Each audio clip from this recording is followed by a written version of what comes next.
Hey grandparents, we have wrapped up our series on grand conversations, and we're starting a series now on a topic that comes up pretty regularly, and that is grandparents raising grandchildren. This is happening more and more frequently, so we thought we'd spend a few weeks hitting on some topics, give you some food for thought, and then hopefully encourage you to interact with one another, make comments, add your advice to this topic. I personally am not a grandparent raising a grandchild. I have friends who are doing so. I've had clients who have done so and heard a lot of conversation about it, but I don't have that personal experience. If you do, we welcome your comments at the bottom of these videos. Jump in the conversation and help your fellow grandparents out with any wisdom you can offer. So today we want to talk about understanding your role and navigating the emotional landscape of raising your grandchildren. Think about this.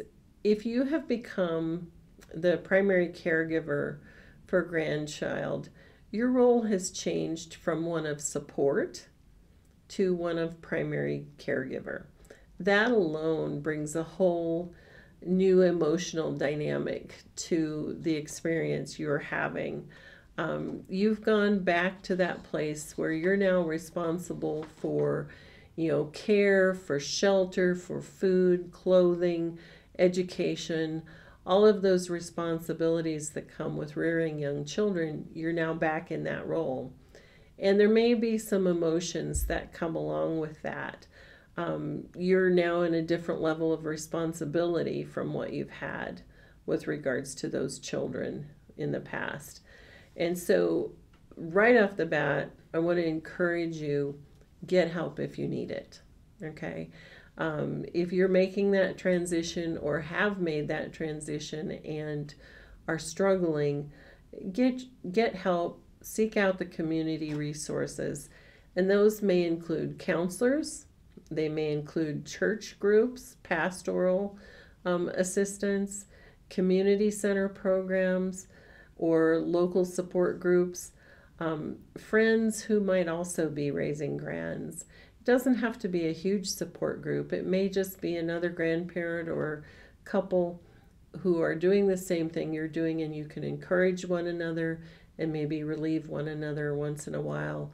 To get an evening off to have a date night with your own spouse. There are some concerns that come up as you're raising grandchildren. You're older, you know that time has passed and you're now an older generation, so you may have health issues that affect the ability to care for younger children again. Financial issues, particularly if you're on fixed income. If you're not on fixed income and you're still in the workforce, there's still financial issues because now you may have childcare expenses again. How do you manage those things? Legal. We'll talk about legal issues in another video, but be aware, I can't give you direct legal advice, but that is a huge topic of conversation on this issue. And then the judgmental or disrespectful responses of others. Sadly, people tend to judge others' lives pretty harshly. And if grandparents are raising grandchildren, there typically has been some struggle or crisis.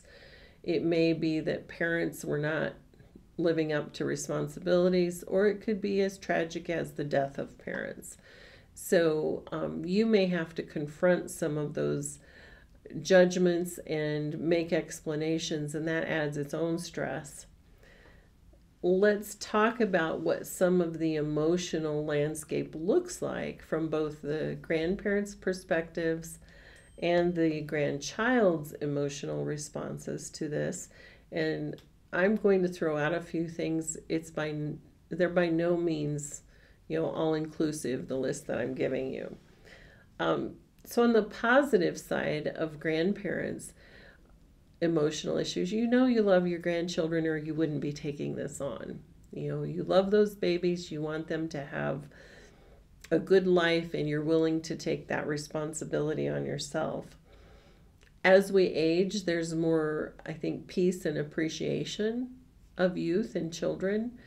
It is really a joy to see life through their eyes, and you realize just what a treasure children truly are. When we're raising children the first time in our own lives, we're often in the struggle of survival and, providing meeting their needs with food and shelter and clothing. And it can be stressful, and you don't always pause and appreciate just how wonderful children truly are. As a grandparent, you've had time to step back, appreciate the beautiful, innocent things in life a little more, and then enjoy watching their lives unfold. So those emotions are positive and help you kind of carry on. The protectiveness you may feel, particularly if your grandchild has been in a dangerous circumstance with abusive parents, or an abusive adult somewhere in their life that, for some reason has caused part of this change. You may feel that true protective and desire to guard and give them a safe haven. And then the joy of watching them grow. I mentioned that. On the negative side, okay, and we need to acknowledge that there are some negatives to this. It would be totally normal to feel some frustration and anxiety about being thrust back into the primary caregiver role. There may be anxiety. Have you kept up? Can you do it? Are you healthy enough to do it, to see them through into adulthood? The guilt, if there are difficulties with your children that, has caused this, you may feel guilty. Where did you go wrong? Things like that. We need to acknowledge those feelings and work our way through them. Fears about raising children in the modern world. And that can be tied in again to life expectancy and, will you have the fortitude, the health, and the strength to get that child through to adulthood. Anger. You may be angry that your time has been intruded upon. I know a lot of us look forward to those years with our spouse. We want to travel. We want to do some things once we're past those, very time-consuming years of raising children. And so there may be some anger associated with, why do I have to do this now? Even though I love those grandkids, why do I have to do this? And just irritability because you're tired. Here's a reality. We are tired more easily than we were when we were 25. And if you're not, God bless you. Share your secret, because I would like to know it. And I know every other grandparent out there would too. On to the grandchildren and what their emotional makeup may look like right now. On the positive, hopefully they love us as their grandparents and they feel more safe and secure coming into the home of a grandparent if they have to be moved anyway. They may feel the security, even if they can't identify it, just that shift in security of being in a safe environment. They may respond well to that. On the negative, a child who is not raised by natural parents often feels rejection, uncertainty about why that parent couldn't or wouldn't raise them. Abandonment can be an issue, and with abandonment comes some difficulties with forming strong bonds and relationship because they don't trust well. Unmet expectations and false hopes. A child who has a difficult history will tend to make up stories, fantasize, and share those things about, well, here's why my parents aren't with me. They travel the world, they do this or that, who knows what might come up. But those are some of the negative emotional reactions and feelings that can come up in this process, and you as the primary caregiver will need to confront and handle some of these. And how do you navigate that? That's why I started the video with get the help you need, because naturally we may not be equipped or even knowledgeable enough to know that some of these will come up. Here's some ideas on how to navigate. Now, I say this with the disclaimer, I am not a professional counselor. I watch, I observe people, I care a lot, and I try and glean from life experiences.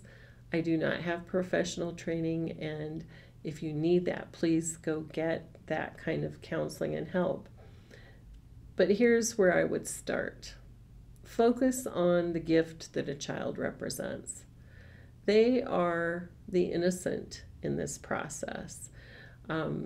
They're beautiful. They're a book waiting to be written, however you want to describe it. A young life is a beautiful thing, and it's filled with opportunity and potential. It's the adults around that young life that will help draw out and create an environment where that potential can be developed, explored, and utilized in their, life experiences. So focus on that. Look at this child as a gift, or these children as the gifts that they are. Appreciate them for that, and let that be a guiding strength. Do remember the innocence. Okay, children don't have much control over being born. We as adults make decisions that cause children to be birthed. And if we choose to birth children and not have responsibility about raising them, that is not the child's fault.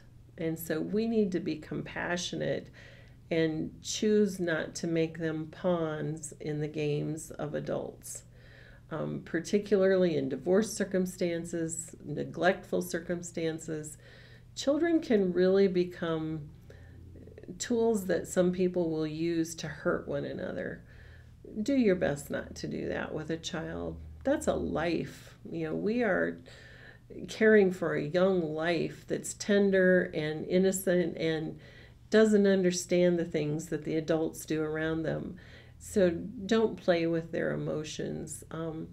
As we navigate a situation like this, try and consider what's in their best interests. Do your homework as you're making decisions. Don't leave things to chance. Particularly in the legal arena, if you have custody, make sure you've dotted your I's and crossed your T's, and you have legal authority to make decisions, to enroll a child in school, to get medical care. Take care of those things so that you are doing the right thing for the child and you have the authority to make the decisions. Families need structure even when they're not traditional. Okay? Remember how important structure was raising your own children. Bedtime's important. Study time is important. Meal times are important. Those are all things that help build a child's expectation of what life will be like. Here's one. Take extra good care of yourself. Okay? It is going to be harder to raise grandchildren because you're older. You may have health issues, financial constraints. Who knows what your circumstance is, but it's bound to be a little bit more trying to raise children when you're in your 50s, 60s, 70s than it was when you were in your 20s, 30s, 40s. So take care of yourself, both your physical and your mental health. Make sure you make time for that. Get the help if you need it. I started there and I'm going to end there. If you need counseling for you and or the children, do it. Find a way. Find community programs. Get assistance if you can't financially afford it. Find groups that might be group counseling that are free, support groups, things like that, where you can get some input from other people to just reassure and encourage you.